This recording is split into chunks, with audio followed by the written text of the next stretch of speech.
Hey, did you guys know your pupils are the last part to stop working when you die? No. Is that correct? Yeah, they dilate. Oh, that's incredible. You know the last thing to go through a bug's mind before he hits your windshield? What? His asshole. Welcome to SmartLess. SmartLess.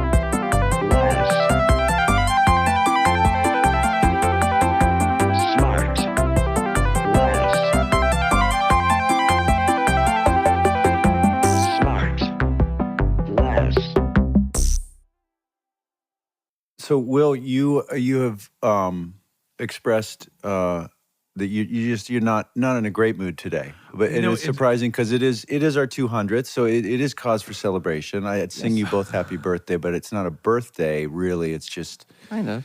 It's just a 200 celebration. I thought it is 200 celebration. You know what?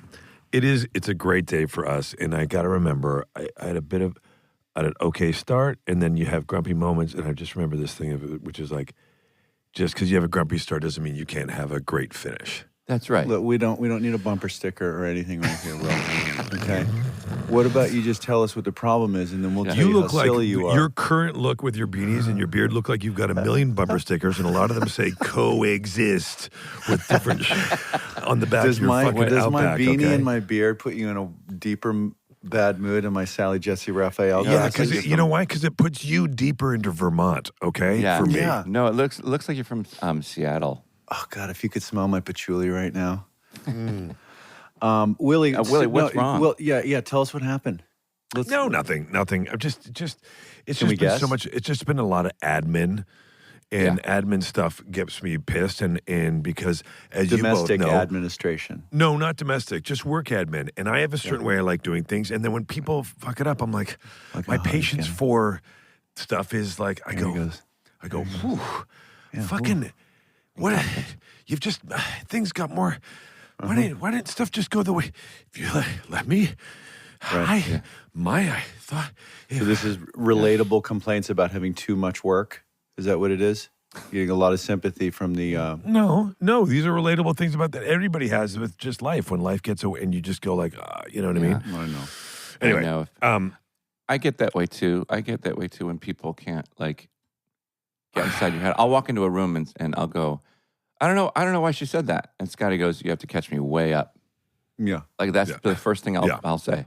Yeah. Because I'm so far ahead in my brain. And you just assume that everybody's in your brain. Yeah, and as everybody's frustrated as you. We're all and caught up. Can't they just read your mind? That's right. Yeah, Anyway, this get is it. wonderful. it is. It's a great.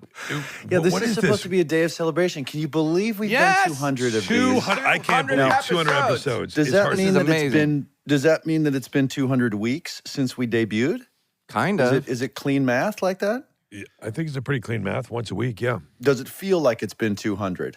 It does not. It does not. It feels like we've been doing it 2 weeks.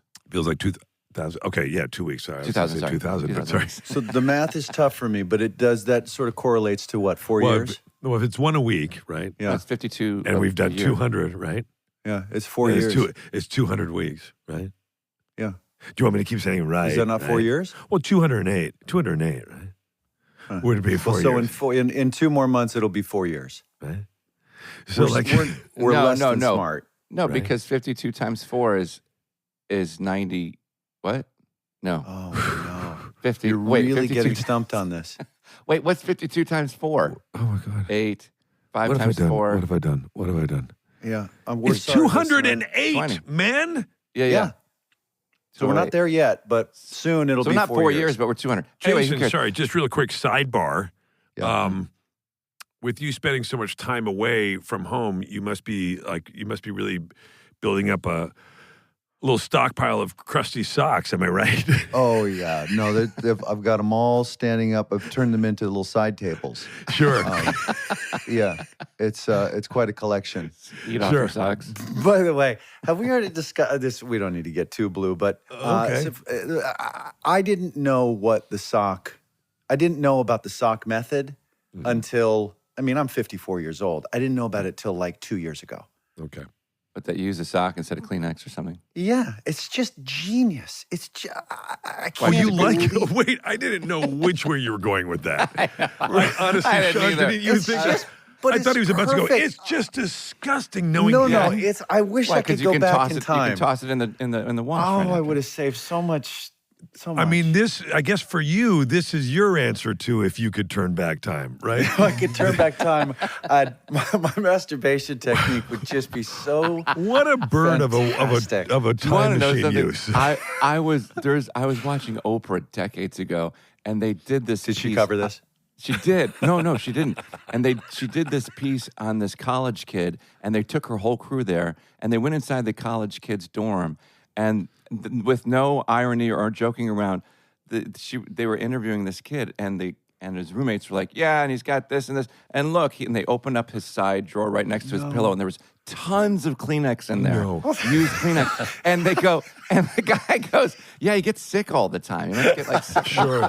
He's always sick every night. Yeah, and I was like sitting at guy's home sick going, every night. they actually believe that this kid gets sick. Oh, bless it. Oh, well, he does. He doesn't get, but his dick barfs, you know? Hey, now, Will. That's an old school. Sneezes. Yeah. Shawnee, what's your mood like today on our 200? That's I'm good. better I'm now, good. by the way. I feel much You better are. now that See, I'm they speaking just to need a little sunny sunshine from your faces. buddies. I know it's true. I'm good. I'm getting my teeth cleaned later today, so I need. You're getting your teeth cleaned, so that's Yeah. a joyous day for you. It is. I like getting my teeth cleaned. So what happens? You just FedEx him off, and then they return him a couple days later. How does that Just work? click those out and put in the weekday set. You just have a. Do they come to your house, or is there a drop box near you? Speaking of, I forgot to put them back in. Oh yeah, make no, sure no, to no. get We're your speech recording. impediment You for don't the- need to put those in just for an hour. Keep them out. No, I gotta leave them in all the time. Abel was late getting in the car. This morning. Fucking teenagers. It was part of the thing, and I got into this thing because the kids. I wake them up, and then they're like, "No," and then I'm like, "We gotta go." And I know we have a record. I can't drive to the valley. I love the way they fall back asleep. It's They fall like, back asleep. hey, And I'm like, great, "What are you then doing? You're going to be late for school. You're gonna be late for school, and I'm not. And an Uber is expensive. I'm trying to like make them feel bad, and I'm like, "You gotta get going." Abel goes inside, and I'm like, "What's going on?" I'm like backing out. He comes running out, and I go, "What did he say?" He goes, "I had to get my rubber bands."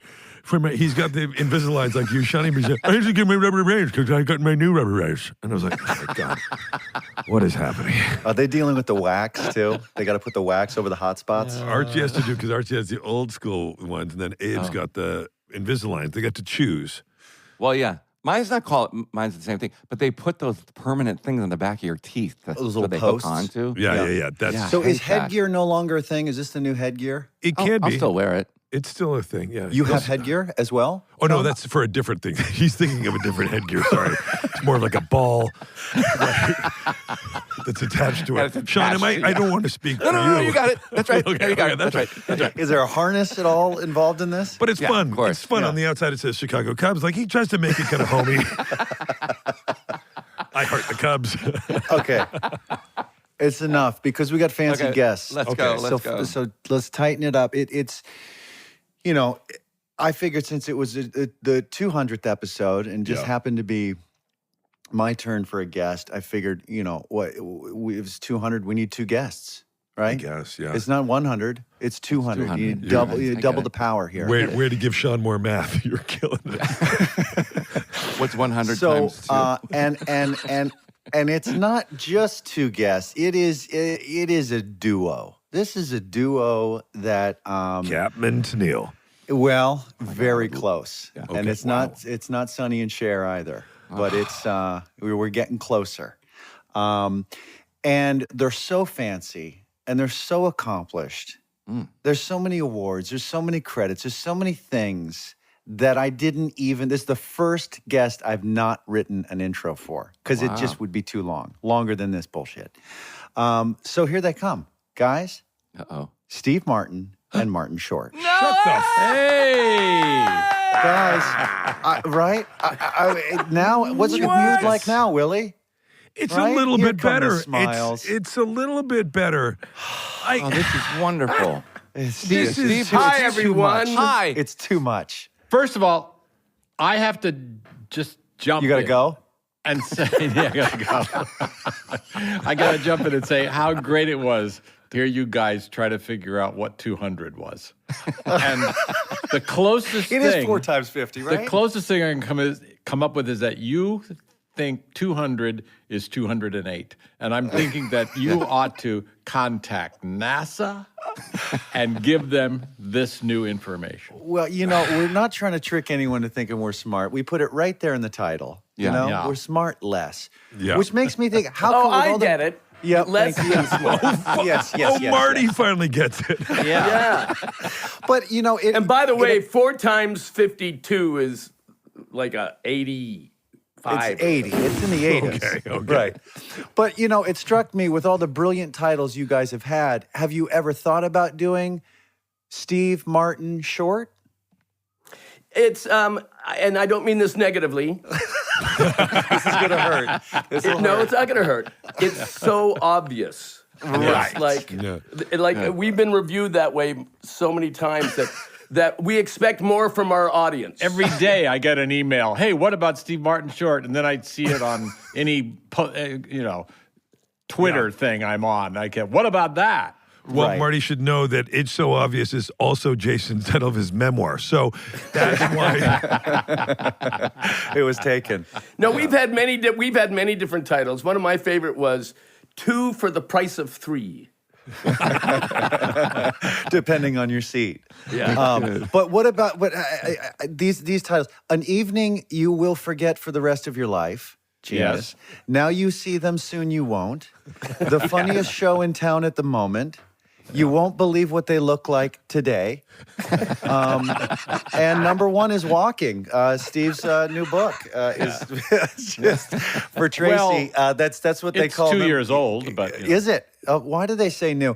Wikipedia is just not what it used to be. yeah, really. Yeah, I know. Also, your dreams are not as informative as Marty, they once were. do you have excellent lighting, or is that new work? You know what? Have you ever heard of the word combo?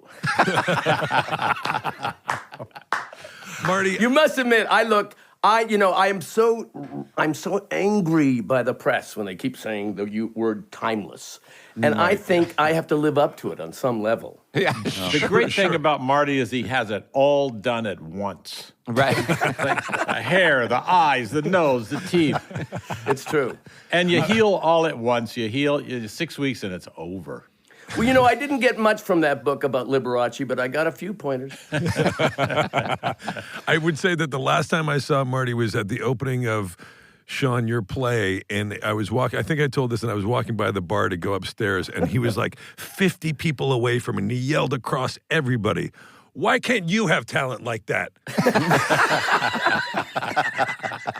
I have to add a line from your earlier conversation about Kleenex, because Lenny Bruce had a line. It's like the mother, and she goes in her son's, room and picks up. She goes, "Oh, look, Sonny blew his nose on the Playboy magazine again."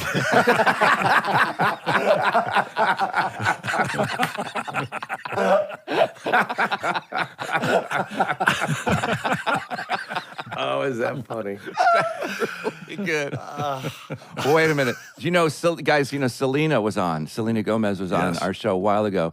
And she said, Steve, she brought you up, and she said that, I always wonder if we're going to keep doing more seasons. And Steve says, I want to do the show. We're standing on the set, and Steve goes, I want to do this show forever. When do we get out of here today?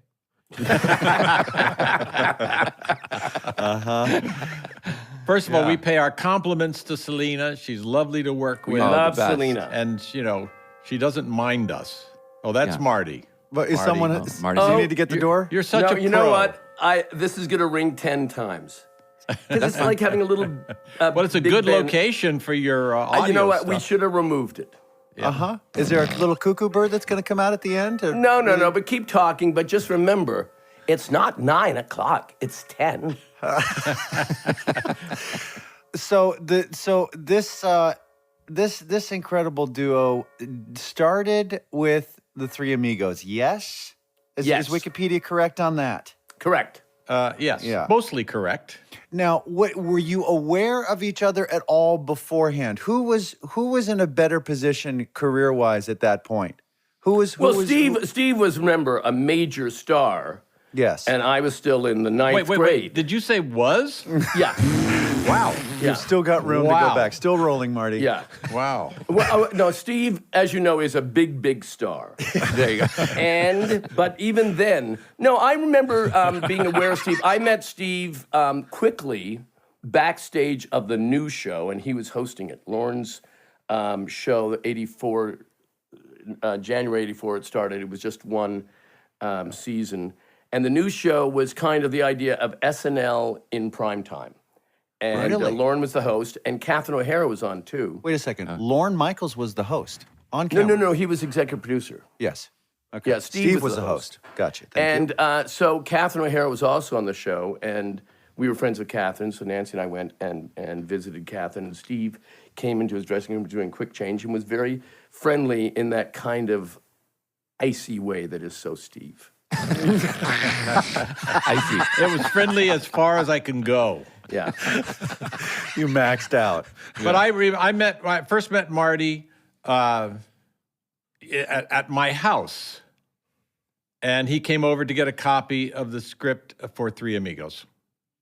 Really? And that's when I first met him. And I, of course, knew who he was, and I loved... I since then, I learned more, because I always enjoyed him, but I also watched him do specials and create new characters, and I've realized that his characters are so bizarre, they have nothing to do with humanity.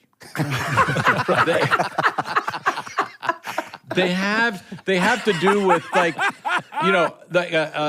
aliens coming down and saying, "Hey, I think this is the way they act." Well, thank you. Right. It's like human behavior done by somebody who's never seen humans behave. Exactly. Right. But so was that part of the thinking, Steve? Was it this is a fella that mixed in with what I'm doing and what John would be doing, that it would be a great third element, creating a sort of red, blue, green. Here's exactly what I thought. I gave Marty the script, and I said, "Now look, when you read this script." And you come across Rick Moranis' name, just cross it out and write yours in. Unavailable.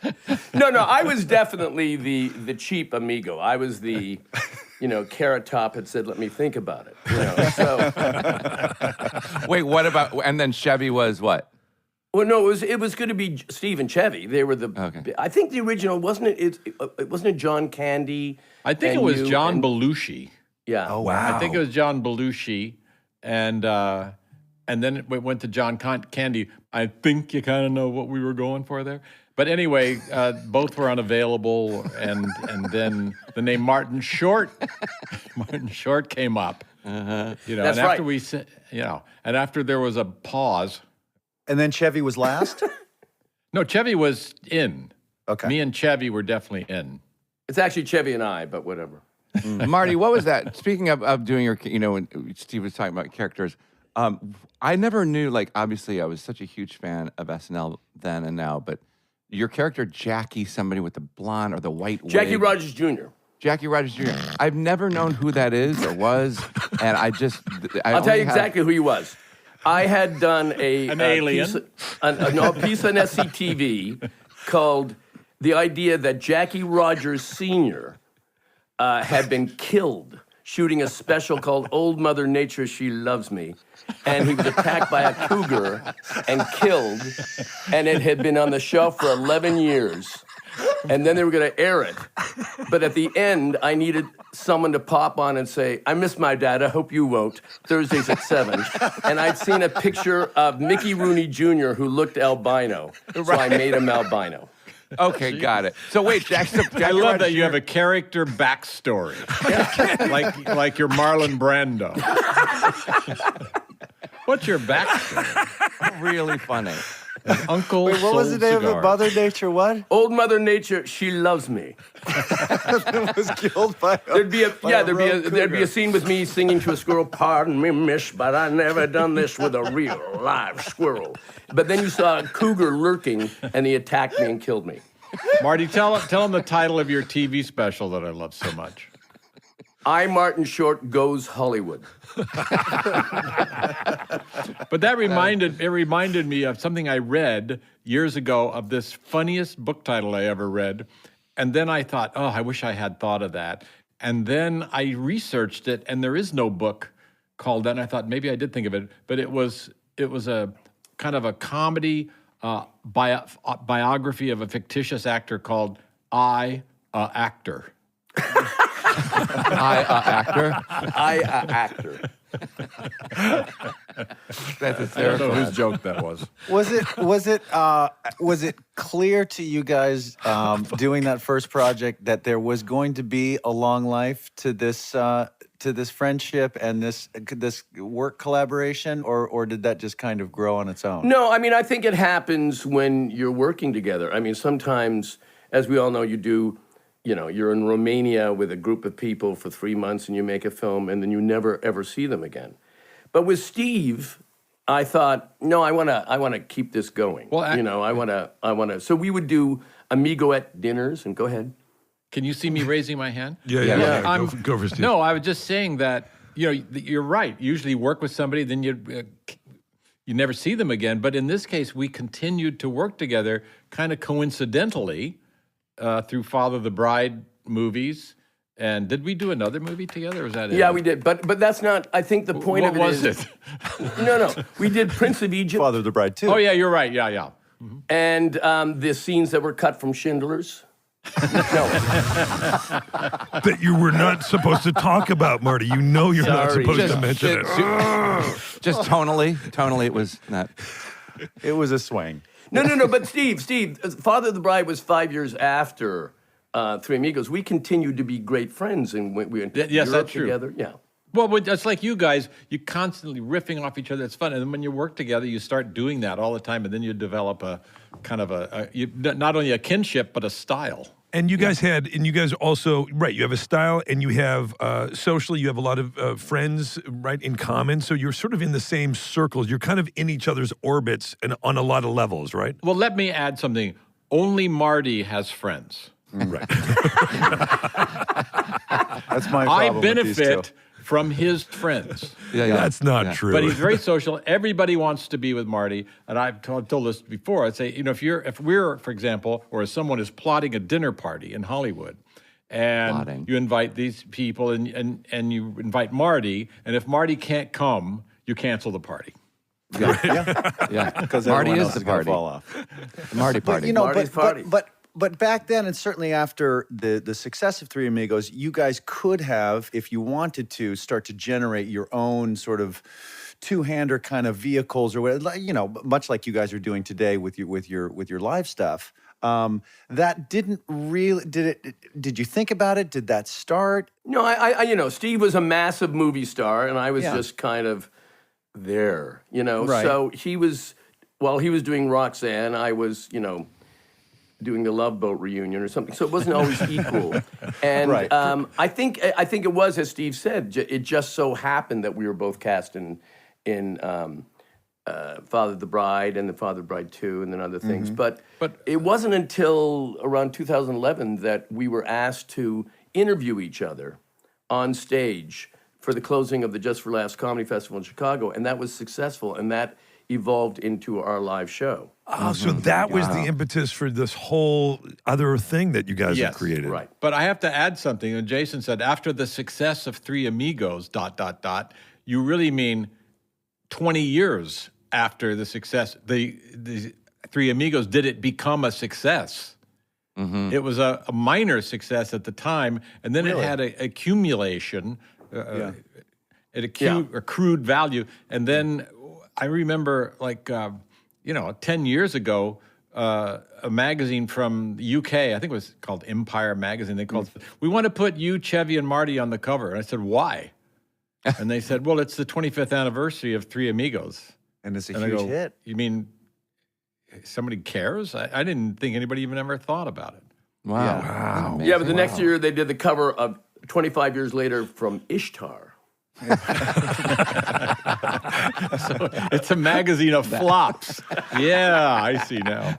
Now, for a couple of fellas that usually, with your level of success, want to do the last thing they want to do is start bopping around the country on the frequency that you guys are, staying in hotels, going up live every night. It's a big thing that you guys are doing all the time to massive success, and you probably do a million more shows. Put it that if you way, wanted to. geez.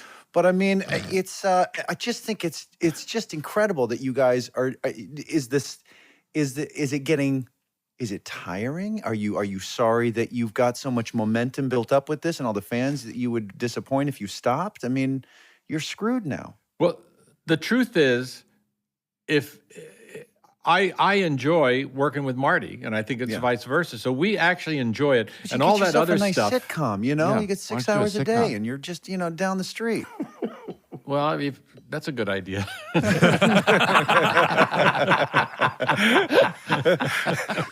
No, it seems like way more work than it is. It really is, because we'll do maybe 4 shows, and then we won't do it again for 2 weeks. Right. Right. And they are fun. And then Steve and I will then, have a glass of wine afterwards and discuss the show. And everyone kind of loves each other, because we have the Steep Canyon Rangers, and we have Jeff Babko, my piano guy, and everyone, and the stage manager. It's all become very close. So it's fun. Yeah. There are And no also, pricks allowed. Our max is 6, maybe 7 shows a month. Okay. So it's not, I couldn't do it because I got a family, and I love being home. Yeah. No, me too. Steve, is it true years and years ago, Steve, that I've always heard this. I've never had the fortunate opportunity to have one, but did you used to have cards made when people came up to you, asked for a photo or an autograph, and you would just hand them a card that said, "You've met I thought Steve it was Martin." funny. This is in the 70s when I was getting asked for a lot of autographs.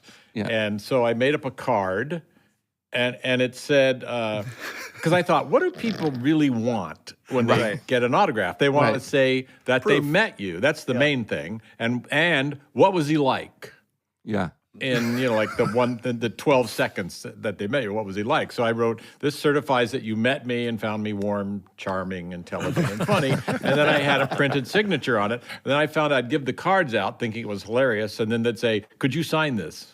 No way. Yeah. So I thought, hysterical. well, that's over. Oh, wow.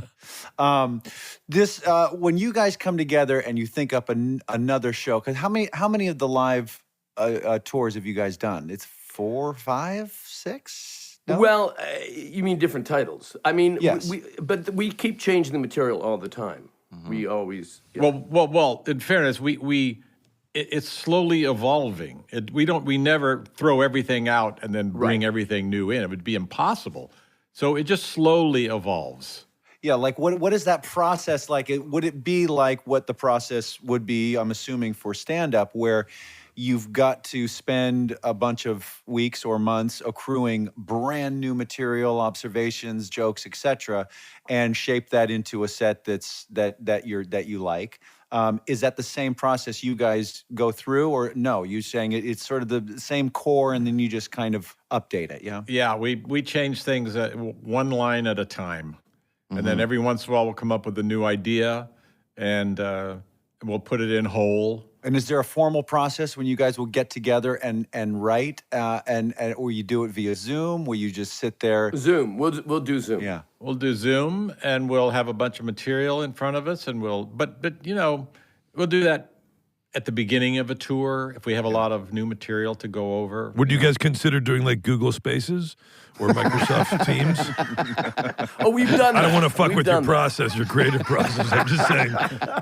Now, Marty, is it true, Marty, that you originally saw yourself more as a singer and an actor? And if so, at what point did you feel it was a safe pivot to go into straight up comedy? Screw the singing, screw the I'm not going to be a character. And do you regret actor, it? And do you? And what were you thinking? No, I think it wasn't until I joined Second City in Toronto that I started to develop characters and realized that I could improvise and all that stuff. But up until then, I thought I wanted to be Sinatra. Frank Jr., oddly enough, not the father. And I wanted to. And I used to do musicals and I would do plays. But I mean, I'm sure you must have had some comedic success in high school, right? Junior high. Well, no, I college, was funny in the I class. heard I was you funny in the killed in class. St. Catharines. I heard that you would kill in Hamilton and St. Catharines. Is that true? At the Hungry Lion in Hamilton. No, I grew up in a very funny family. My brother Michael has won many Emmys and awards for writing everything from SCTV to Schitt's Creek. So he was the eldest, and it was a very funny family. My father was funny. So it was kind of natural to be funny, but I never thought of it as something I would do until later on. And as you know, Marty is an incredible singer. I mean, I listen to him on stage. No, sorry, I listen to him on stage every night. He's never flat. He's never sharp. And curiously, he's never on the note.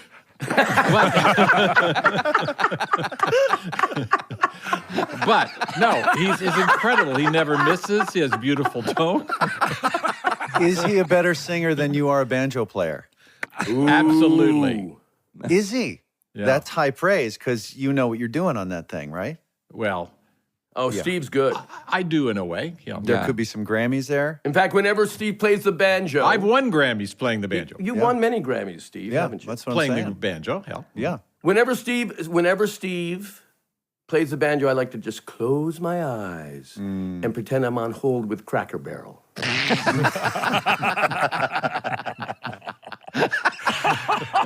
Do you guys do a bit of a singing / banjo playing piece in the live shows? We don't actually sing and play together. We do some songs, but we use piano and we use our orchestra, but we don't have a banjo number. Jason, have you not seen it? No, I've never It's been invited. so good. It's so funny and it's hysterical. What, the show? I haven't seen it either. I've been it's the busy. best. I've been, in my defense, Yeah. I'm very busy. Yeah, I know you've mentioned, and I hear, I listen to SmartLess all the time, and I always hear, you've said many times, I'm busy. I'm very busy. I'm yeah. just not sure at what. Yeah, and busy. And what country. Wait, Steve, I want to ask you, actually, you mentioned Grammys, and you've won Grammys for your banjo playing, but you've also won many Grammys for stand-up over the years. And I don't know if you do any stand-up anymore at all, ever? The only stand-up I do is in our show. Yeah. I call it stand-up with Marty, but we each have a section in our show, and I just sort of do monologue jokes and introduce the song on the banjo and play it. But I love doing it. It took me as much time to work out that 10 minutes as it used to take to work out 10 minutes. You realize you're 3 years into this, and you've got one little area that's weak and you're trying to fix it. And now it's feeling really good now that it's old and overexposed. Is there what is the oldest joke that you still include in your set? Like the one that is just never fails. It goes all the way back to Carson, perhaps. Appearances there. No, anything? I don't. No. I mean, there's jokes that, for example, when we did our Netflix special, then we really started trying to change things out. And then 3 years later, we're going, you know what I missed? That one joke. Right. Blah, blah, blah. And then we would put it back in, and then no one knew or cared. Marty, you're famous for really loving preparing very deeply for talk show appearances. I thought you were going to say, Marty, you're famous for using the same old joke. Which one is your favorite? Which one of the three? How is it to deeply prepare using old material? But you enjoy, did I hear this right, that you enjoy preparing for talk show appearances, whereas some of us... Well, I just have a philosophy about it. I mean, I just kind of, it's like, it's work, and you've got to prepare. I just don't want to go out and fail and feel it was my fault. Right. So if I send in, 15 pages, and then I go out with Kimmel or Letterman or Fallon or whoever, and they're off or I'm a little off, but if I go out gunning for bear, I feel like whatever happens, I can still toast myself because I did everything I could do. I feel the exact same way. Yeah. How's it going today for you? Did you prepare today? I did, and none of it is working. You should toast yourself because you did your best. You should toast yourself. You know what? I should. I mean, I got the lighting. Again, to sort of the portion of the interview, #relatable, talking about talk show appearances, I find that I start to feel sad and like I'm losing my soul as I start to like the 2 weeks before the talk show appearance, I start to really try to log things in my life. Oh, this would be good to talk about, or this would be good. And they're like deeply personal, cute moments like with your children or whatever, and you think, well, fuck, why am I logging this for a talk show? I should be... Yeah, but it all really works out, Save Jason. this It for a works out. movie. I should save it for a TV show. No, but it works out because No, really, you're working, you're feeling you're losing your soul, you feel sad and depressed, and then when you do it, that's what the audience feels. So it's a full journey. You transferred to the audience. Yes. I'm not sure what you mean. You mean you feel like you're giving away your private life to do a talk show anecdote? No, I feel like I should be more present in my moment with my children or whatever, instead of thinking, "Oh, this is funny what she's doing. I'm going to talk to Kimmel about this." Like that. That's just. No, like, you're doing the right thing. You're doing the right thing. Use them. Yeah, but don't you? It's interesting, Marty. We've talked about this before. Yeah. Where people don't realize those kinds of on-camera interviews on those talk shows are kind of performances, and it's like Absolutely. we've all seen them and all witnessed them, so we know what the good ones look like. Every single person in show business. So don't you want to do a good one? The first one? talk show I ever did was in 1982 on Letterman. And I kept thinking, what do I, like, same thing you're saying, Jason, what do I talk about? What do I think about? And then I realized, oh, I get it.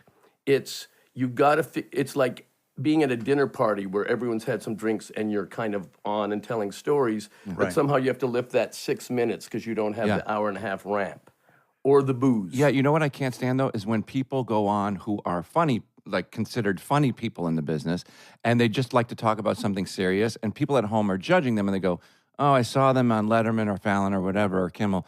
They're not that funny. They're not that funny." Yet, a dramatic actor goes on and says one funny thing. People at home go, and they can do comedy. It's amazing. Yeah. You know? I used to really resent. We're so having to- Yeah. I know. I used when I was young and dumb and really super duper full of myself. I used to think, oh, I'm going on this talk show, like they're lucky to have me. I don't have to prepare anything. Fuck that, and they're not paying me to write. And of course, the appearances were terrible. And I would see them and I just like, oh my God, you punk. And then as I got older and wiser, as we all do, then you start really working on stuff. And that pre-interview with the producer for Tracy does a lot of this stuff is talked about beforehand, so that there is a cohesive 6 minutes where you're going to get to a few questions, and not that the answers are prepared, but you've got sort of an angle that might be entertaining for the audience. But they all the hosts vary. I mean, some of them go sometimes right you go. off, But when I would do Letterman, I swear he would hit 1/4 of what I'd prepared. Right. One time he said, "Tell the Tony Randall story," and I said, "I was on 2 months ago and told the Tony Randall story, Dave." He said, "I don't care. Tell it again."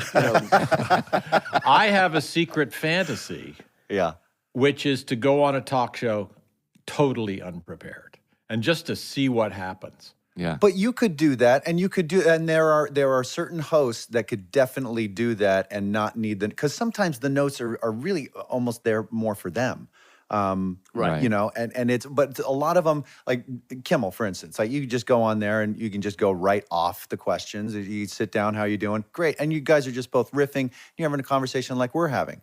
I mean, we're barely prepared. I'm certainly barely prepared. What's my next question here? Hold on. I want to talk about Only Murders. Did you guys, first of all, we share a mutual friend, John Hoffman, who I love. Yes. The bright, he's always cheery, always sweet, always kind. Would kill to And have then he half of stabs you in the back. Yeah. Did you guys know when you were developing it together? I hate that question. Did you know it was going to work? But did you have a sense that with the writing and you guys and like the first table reads and the first kind of days of shooting, like, yeah, we have something here? Or were you still kind of unsure until the season was wrapped? Didn't know a thing. You just write it according to the premise. Yeah. And then when it started to hit the air, and you started to get back word that, by the way, it's the biggest debut that ever, and that sort of thing. I don't know how accurate that is. Yeah, it's huge. And that's when you start to get excited, but you don't change anything because of that. You just and then even a year and a half later, you start to go, what is this? Yeah. Right. Yeah. Well, now there's word that you guys are going to be going to Los Angeles with it. Is the whole show switching to Los Angeles or no? Well, that's one of those news stories, because we're shooting 2 days in Los Angeles, that it's mistaken for, they're moving to the entire season, Yeah. No, it's like a location shoot. I gotcha. But it is shot in New York. Right. Yes. Do you both live in New York? Steve lives in New York. I rent in New York. But you rent while we're shooting. You don't live in New York. That is correct. Yeah. That is correct, sir.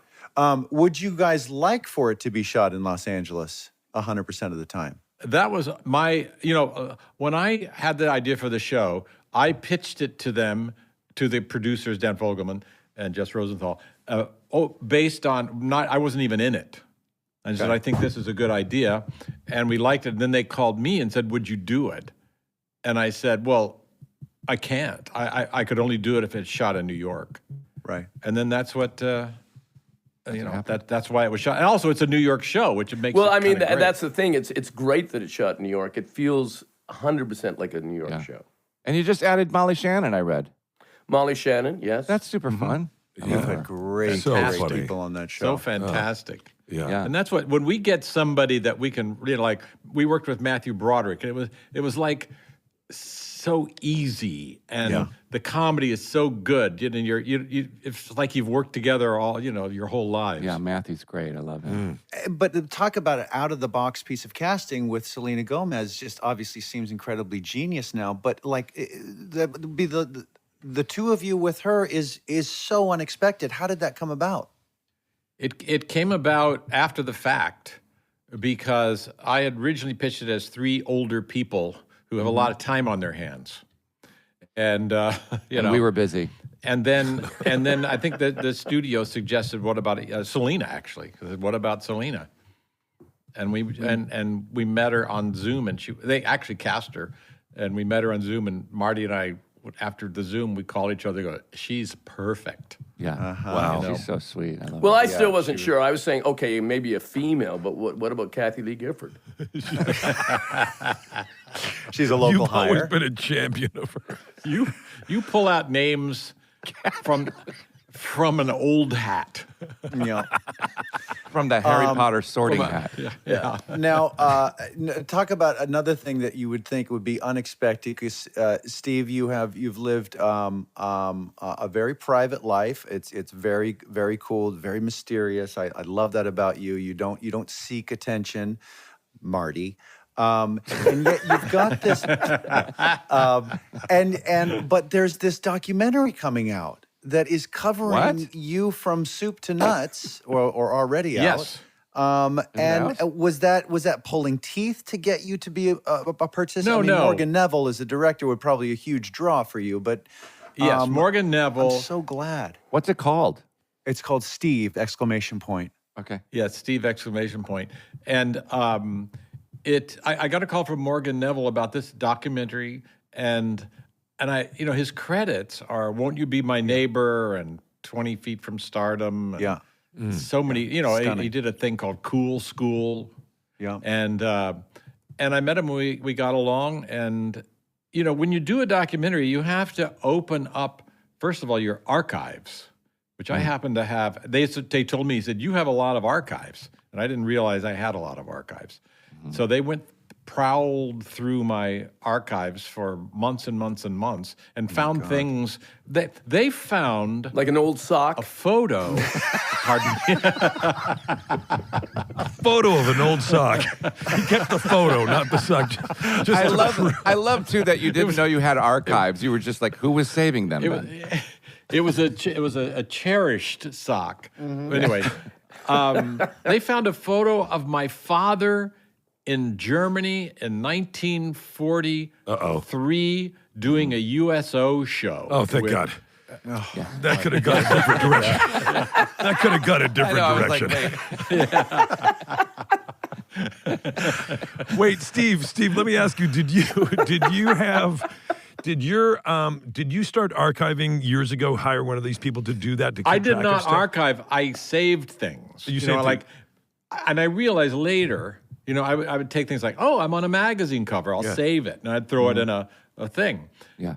I was saving all the wrong stuff. I should have saved photos, which, photos were hard to come by then. You just didn't snap it. You had to photo this, send it in, and the thing was, change film, the whole thing. So, but when I wrote my autobiography, I did have one little plastic box where I just threw things in, and that had things like a receipt from a hotel in Salt Lake City in 1971. So you knew where you were at Right. that date, and you could research. Do you remember her name though? It was like archaeological because you could, as it went down, you would go past time, go through time. Yeah. I went to, speaking about receipts, I went to when Marty's biography came out, he didn't send me one. So I went to the bookstore, bought it, and while I was at the cash register, put the book and the receipt, took a photo of it, emailed him and said, "That's okay, I got it."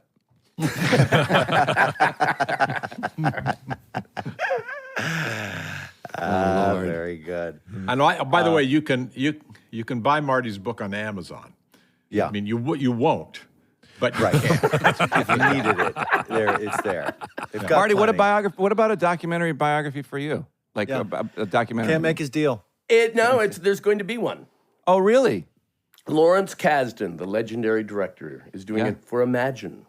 Really? Wow. Great. When does that? Have you been shooting it? No. It's just they're just again accumulating stuff at this Yeah, point. well, that's going to take years. Yeah, they're making the final decision on who it's about. They're trying to decide the ending. Yeah. How long are you in town, Marty? Are you in? I go to New York in about 2 weeks for we start shooting. All right. Yeah. And is it that? Are you in the middle of production or We don't start shooting for 2 weeks. Yeah.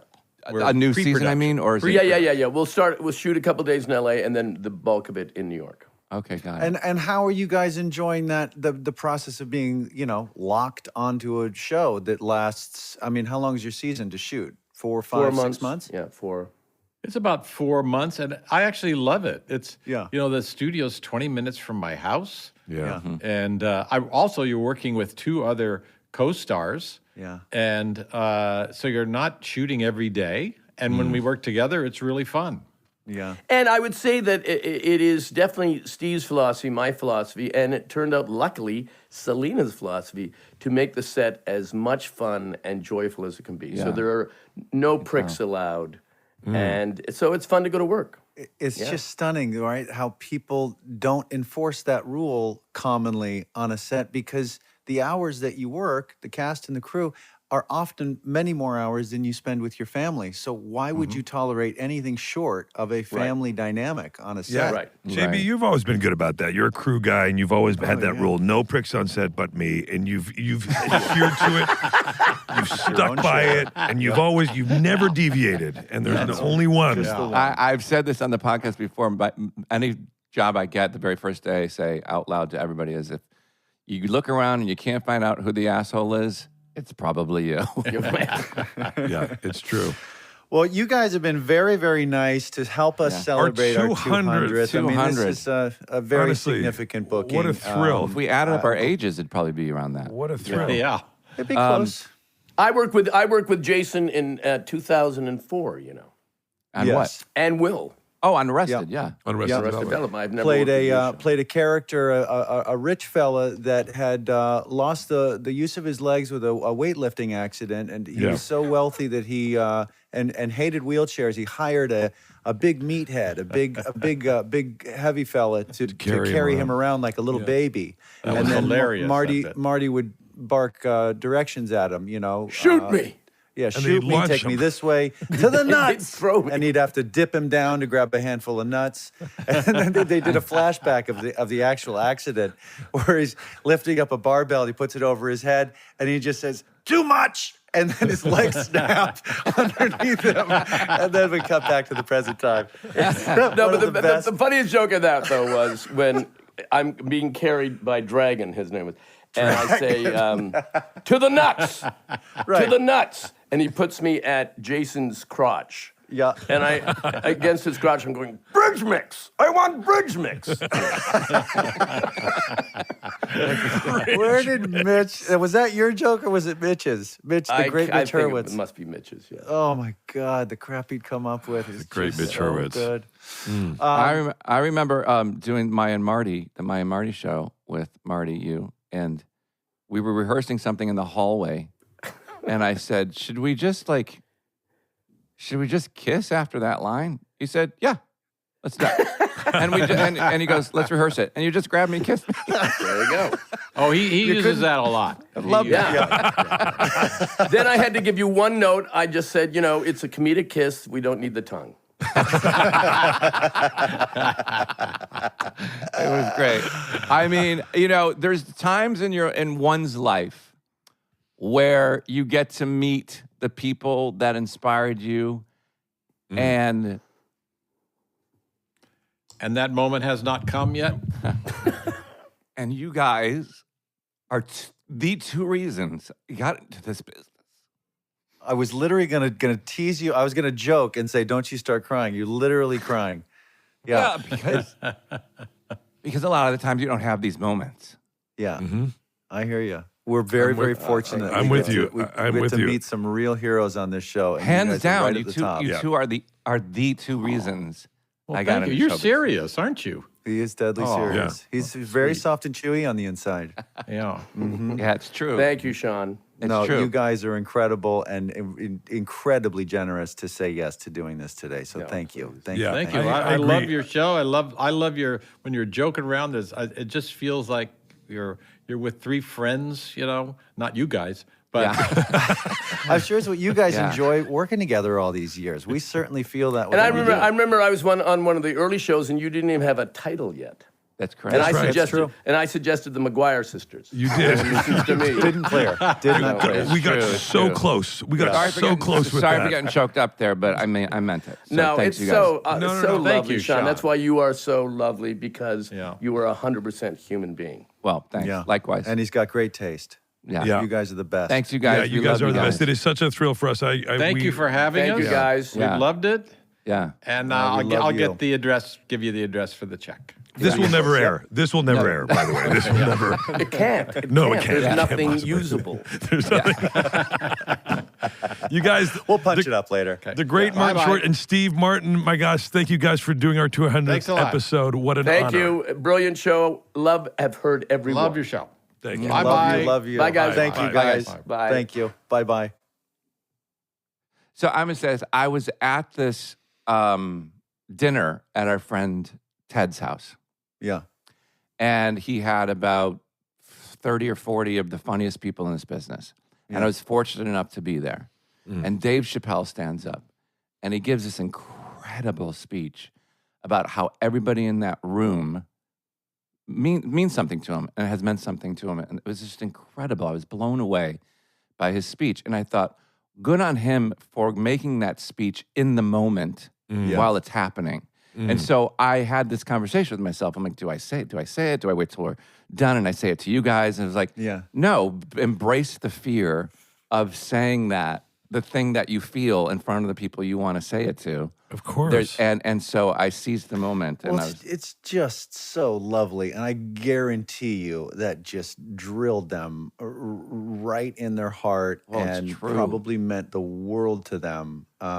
Because I guarantee you, they feel at least half of that going back to you. Yeah, and you know what? I will say this. I will say this too is, and I'm with you that those two guys are two people that I as well have as a sort of comedic actor, if you will. I don't consider myself a comedian, but as a performer, two guys that I look up to as being at the sort of the pinnacle, again, gold standards of people that I think are funny, who have created funny things over the funny characters. For years. For years. They have been And the relevant at the idea- top of their game forever. And so the idea that I'm in a conversation with them, that they're doing our podcast, to me is not, the novelty of that has not rubbed off. Right. And I the hope it idea of never is- does, right? And I never No. want to, and I never want to get to a place in my life where I don't recognize things like that and I take them for granted, because we've all been in this business for fucking 100 years. And you don't want to just pass moments by where like, oh yeah, they're so-and-so, or they're so-and-so. It's like, you know them. And it just takes a beat to go, wow, how did I get here? Yeah. And those Right, two exactly. guys You are never the reason I want, got here. as soon as the novelty wears off, you stop enjoying and appreciating Exactly. how fortunate you are. I still remember, I think I was like, I don't know, 13 or 14 or something, and I'd been going for a couple of years, and one of my buddies at school said, "Well, what's the most famous person you've ever met?"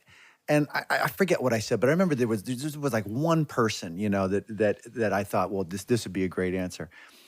I still remember that like it was yesterday, and I think about it all the time on this show because we are so fortunate to be able to talk to people at the zenith of this business.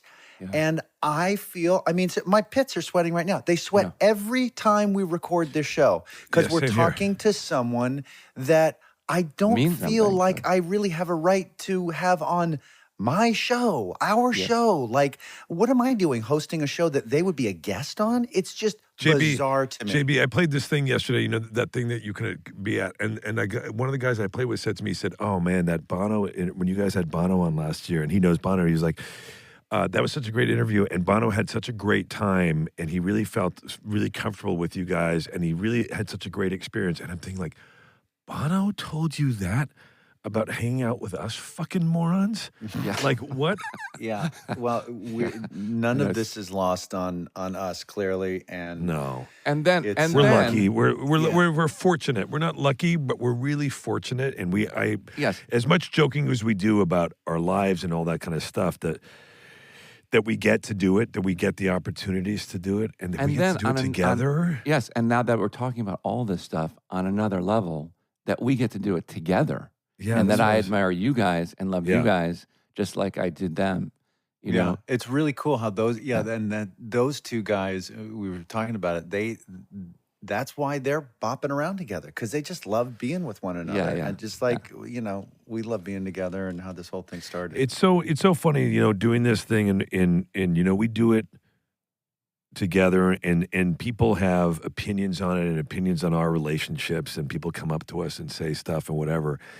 And it's odd, right? It's very kind of revealing sometimes. It was part of it that I never expected. Talk about which one's the best, which one's the funniest. No, but they talk about like what we do, and it's it's exposing in a way, right? In a way that I didn't anticipate before. Yeah. About being so open, and I feel very lucky, like you were saying, Sean, that I get to do it with you guys. I feel very safe doing it with you guys, and I love you guys a lot. And we, like anybody, we have moments that are tough as well, and we do stuff, and because we're friends and we're in business together and we do stuff. But as we are, I think of you guys as my for real brothers and friends. And I love you guys a lot. I love you too. And that we're doing this 200th episode, it's fucking crazy. Right. It is crazy. It's fucking crazy, dude. And the other cool thing is that while we do hang out with each other away from this, this is not 50%, but it's, let's say 35% of the time we spend with one another. And we share this relationship. Basically, we share 35% of our friendship with the people who are listening. Yeah, so I know that's what I mean. Thank you guys for listening. Thank you guys. And thank you for being, a part of whatever this three-headed beast is. It's you see and you live with us 35% of our friendship. Which is kind of cool. And spin-off podcast called 35%. Willie, you started this podcast today kind of down. How do you feel now? I feel a lot better now. Good. Yeah. It always works. Yeah, you do. Yeah. It always does work. It always works. It's you wild. Better fucking show up with the right attitude next time. No. I'm going to show up as me every time. It's true. Wherever I do. I'm at. I don't try to flip a switch at all, right? We just open up the computer and away we go. Yeah. It's you're at where you're at, and it's true. Like I even said, I anticipated that you start here and you can always end up here. Always. Right? And that any given day doesn't have to be a bad day or a good day. It can have lots of different things on every day, and that's just the color of life. Yeah, right? you know, people come and go. You say hello. You say bye. Goodbye. You say goodbye. You say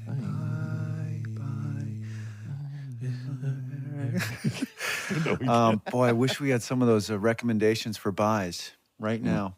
Right now. Will, are you trying to Google one right now? We went before. We were just going to say a buy.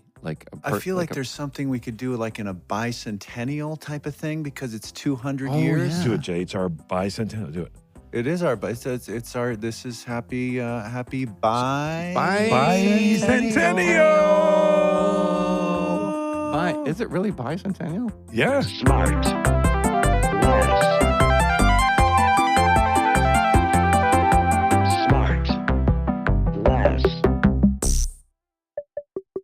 SmartLess is 100% organic and artisanally handcrafted by Bennett Barbaco, Michael Grant Terry, and Rob Armjarf.